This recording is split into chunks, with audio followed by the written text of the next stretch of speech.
Today we're looking at a 6-bedroom ensuite that we've taken a 2-bedroom mid-terrace property and converted 6 bedrooms with 6 ensuites. Oh, by the way, we're also doing the same with that one, and we've just done a 5-bed on the end there. So let's jump inside and have a look in the property.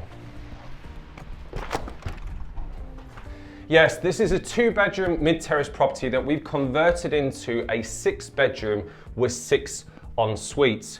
Now, how do you do that? We'll talk through that through the whole video, so make sure you stay towards the end so we can actually show you what's been created. Now, for now, we're obviously standing in the hallway itself. This is the entrance hall of the property, and you'll notice we've got bedroom 1 to the right of us. Now, we've created this partition wall over here, and the partition wall itself, we obviously put sound deadening in as well. This wasn't a requirement by building regulations, but it was something added thing that we wanted to do. We also done it on the stairways as well. So between the actual stairs, that way it just means there's less sound coming in and out on a high traffic area. Obviously we've got our grade A LD2 fire system. Now we put this in from our 5 bedrooms and above. Now it's a bit of a grey area with regards to fire safety, depending on who you speak to, what you actually prefer, whether it's you put a integrated interlinked fire system on a 5 and a 6 bed. But because this is 3 floors up, it's very clear we need to put one in anyway. So regardless whether it's a 2-floor or 3-floor, we always put in these fire panel systems. Now, what happens is we have a smoke detector in each bedroom or hallways, and we have a heat detector in the kitchen and a smoke detector in the communal area. Obviously, these get tested every single week. It's required by law. And also it's making sure that the fire system's on tap. If it's an integrated system, they get tested once a month. So bedroom 1 itself, let's jump inside of there and let's have a look at what we've created in the room. So bedroom 1 has worked out really, really nicely. We ran about just under 10 square meters for the size of this room. Now, we've actually had a bit of an issue where we had the gas meter and also the electric meter over there, so we've had to put that in. So what was it? We've actually boxed that in. We've also put a fire line in it as well, just as an extra precaution. So that way it's fire protected up to half an hour burn time in there. So at least it means there's an extra protection because it's obviously in the room itself. Now, obviously there has to be an accessible key within the property. That's obviously the letting agent knows that in the event of emergency, we need to get into bedroom 1 to actually access the meter. Then obviously we've had to do it. Now, in some cases, you're probably asking, well, why wouldn't you actually move that out? Well, in some cases, we actually got a quote from the actual electrical board to actually move this. It was around about £5,000 just to move the meters. So it didn't make economical sense to do it. So how can we make things a bit more efficient, and how can we make sure it's protected, that the tenants are in there as well? So where we can, we try and avoid it. If we can move the meters, we do definitely move the meters. Try and keep them in communal spaces. Now, obviously we've got our beds itself. These come exactly how it is exactly how it's supplied with our tenants. The reason for that is purely because of the tenant profile that we have, which we'll talk more about in the actual property as we go along. So we've got an ensuite just to the left of me, and we'll talk about the ensuite a bit further on as we get through in today's video. Let's jump into the communal area and let's have a look how that looks. Okay, so as you can see, the kitchen communal has turned out fantastically well. Really, really happy how it's turned out. When we were designing the kitchen, I was really concerned about getting all the cupboard space in here. How do we utilize the space, making sure each tenant has enough cupboard space, making sure we get fridge freezers in, making sure we've got double ovens as well. Now, what you'll notice over here is obviously behind here is the actual structural work. So what we have is we have 2 steel beams underneath here that's supported on some concrete actual pillars that we've actually put in, required by building control. Now, the reason why we actually put those in is to support the above property. So this was originally the original back of the house. So what we've done in this circumstance is we actually extended out to the rear here. So the kitchen was originally this width up to here, and then basically we extended all the way out here so we could open up this big space so we could actually put on the kitchen communal space and make sure that's good enough size and it doesn't feel over cramped as well. Now, within this kitchen, what we have done itself is we obviously supplied a gas burner hob rather than two actual separate electric hobs. With a 6-bedroom, you required a 2 kitchen pack, which means that you need 2 ovens and 2 hobs and 2 extractor fans. Or you can actually put a 6 gas burner or 6 electric actual hob instead of 2 separate ones. Because we were confined in the space that we were and we're trying to utilize it as much as possible, we decided to go with the actual gas hob itself. So you can see to my left here, obviously we've stacked the ovens one above each other.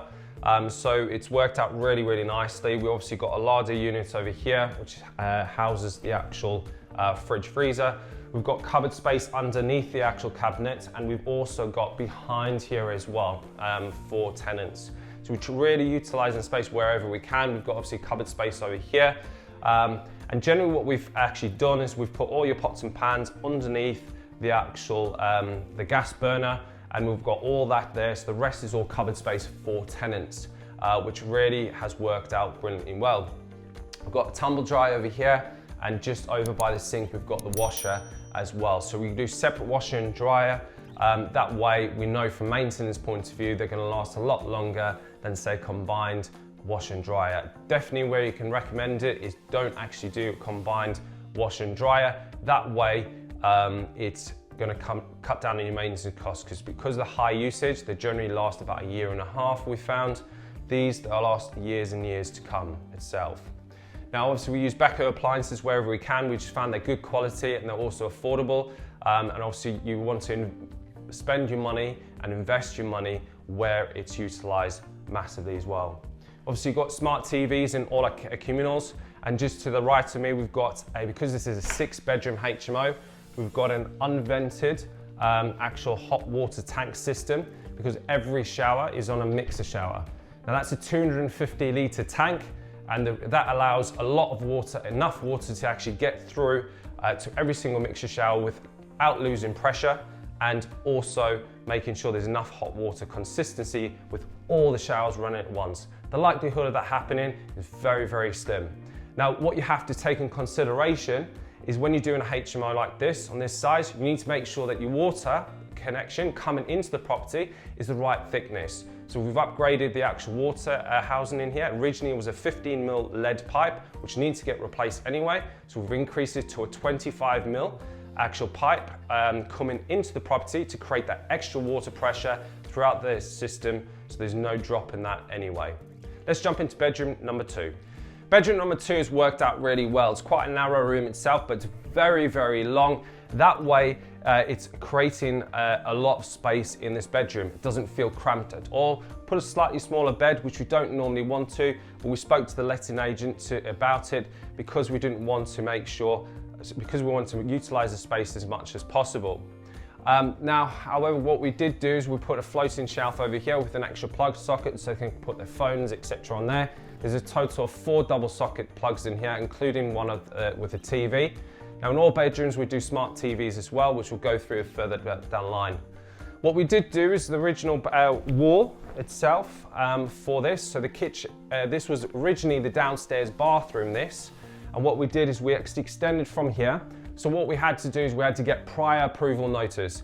Now what that means is we didn't actually need planning permission, but we had to submit something similar to a planning permission, where it's basically getting prior approval from the local authority that we can extend to the boundary wall. This double checks things, a couple of things. One, with the actual owners next door to make sure that they're actually okay with it. And second, with the local authorities and the water board. Because it was coming to the boundary wall, we wanted to make sure that the actual foundations we had to put in for that extension didn't actually damage any pipework in the street itself. And luckily it didn't, so we're able to extend from there. And what we've done at the rear of the property here is we've got an ensuite just on here, a large ensuite with a quad shower. And obviously you've got your toilet and basin as well in there. Let's jump upstairs on the middle floor and have a look how that's turned out. Welcome to bedroom number 4. This is the second largest room of the property, and it's worked out really nice. We've actually got a little tub chair over here, and really happy that we've actually put it in here. It's just a little bit extra space that can be used up, but also somebody can sit down, read a book, just have a cup of tea, whatever they want to. Now, as mentioned, we've got obviously 2 sets of beddings that we put in. We also got 2 sets of hand towels, 2 sets of bath towels, and 2 sets of face cloths as well. That can be used. Now, obviously, these are so the tenants can actually rotate them round, and then at the end of the tenancy, so if they obviously decide to leave, then obviously we'll get them all washed, get the bedding washed, etc., and get them there. Now, in some cases, what some people are concerned about is if towels are damaged, etc. What happens there? Well, obviously, we've got in our tenancy agreements that at the end of a tenancy, obviously we do an inventory check. We also check the quality of them as well.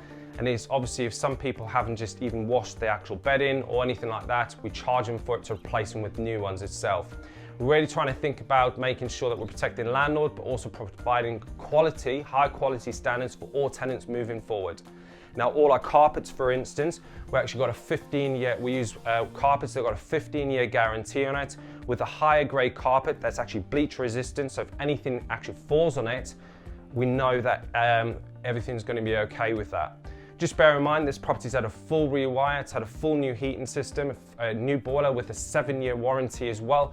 Now, important note, if you get new boilers, you need to make sure that they're serviced every single year. If you don't service 1 year, that warranty is void, and then you don't have the covering parts or labor on it as well. Now, it's a good thing, even if you don't have a warranty, to actually service that boiler anyway, because it protects the longevity of the boiler, and you can actually get a lot more years out of the boiler, saving you money further down the line as well. Obviously, we've got an ensuite. All our ensuites, obviously, they've got extraction fans in them, and that obviously vents out of the property to prevent mold, etc. So it's important when you hand over the property that these actual fans are switched, fan isolation switch are switched on. So it's something we do. We've got a checklist that we run through.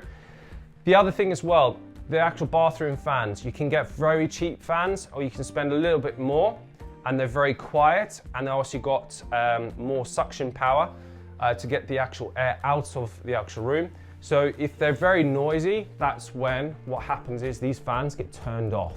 Okay, so you want to make sure that they're very quiet, so that way the tenants don't really hear them, and they can keep them on. So when they close this door, like that, you can't hear a thing. So that means they can still go to sleep. That fan stays on till obviously the timer goes out, getting all the moisture out of the property. You buy cheap, you get cheap. And that's something we don't actually do. We want to make sure we get good quality products for longevity and predictable return on investments. So welcome to bedroom number 5. Bedroom number 5 has worked out really nicely. We are now officially in the loft. So we extended up in here. So as mentioned, we lowered all the actual floors, put new floor joists in. We put a central staircase as well, which is a kite winder. We're able to get that, send off the dimensions, get it sent on site, and we assembled it on site itself. Now this property, what we had to do is we had to extend the actual, the roof out, and we actually put this on a dormer. Now we've been able to do this all under permitted development, and obviously making sure we get it all signed up by building control.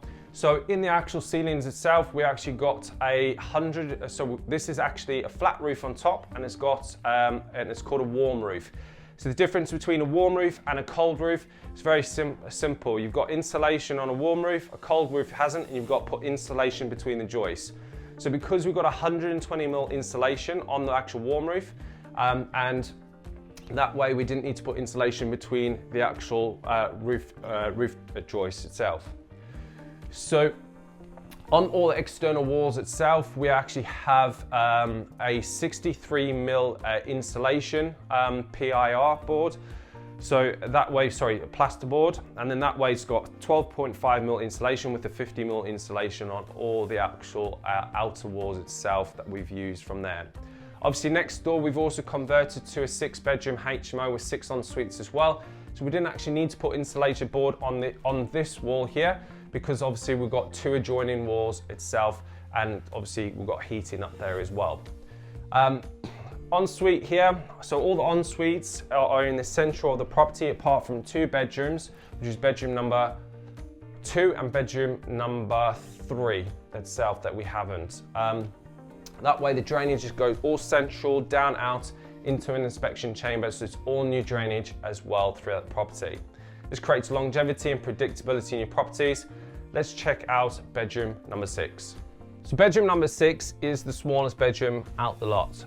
It works out around about 7.5 square meters, which is the lowest that we would go down to. We wouldn't want to go anything lower. Now this room has worked out really, really well. I'm really happy with it. We've done quite a few of these houses now with these conversions. This is obviously a 4-foot bed itself, so it's a good size double bed for a person there. So it's a single occupancy actual room. Only one person is going to stay in here anyway, but it works really, really nicely. So I'm really happy with the space. Now what we've done is we utilized obviously the central staircase. We've got a void space, and we've actually put on the left of me, we've put the obviously we've customized the wardrobe and also some shelf space as well. Now what we did is in the actual eaves of the actual loft, what we have done is obviously we actually followed it through rather than creating a wall over here. So this is 1.5 meters. So that's where your actual floor space is actually created. So you've got more floor space underneath. What this has created actually opens up the bedroom and makes it feel a lot bigger in here as well. Now we actually put a new roof on this, on the actual side here. So a brand new roof, and between the actual roof joists, we've got 120mm PIR insulation that has to be very tight with the joist and make sure that there's no air coming through. And then on top of that, we've got a 63mm insulated board, which is 12.5mm plasterboard and insulation. So when it gets hot in here, it gets warm. Obviously, we've got Velux windows here with blackout blinds. So we'll put blackout blinds in all the properties, in all the rooms, because obviously people are on shift patterns, etc. Ensuite is just behind me, and that's worked out brilliantly well as well, with not cutting down on space. So I'm really happy with that. So if you guys actually want to profit from UK property and you want to do it with minimal time investment or none at all, then please head to bookingcall.com. That's bookingcall.com. The link is actually down below, and you can actually book in a call with myself or one of my team. We can see how we can help you profit from UK property with minimal or no time involvement at all. Thanks very much for watching. Make sure you subscribe to the channel and also hit your like button as well.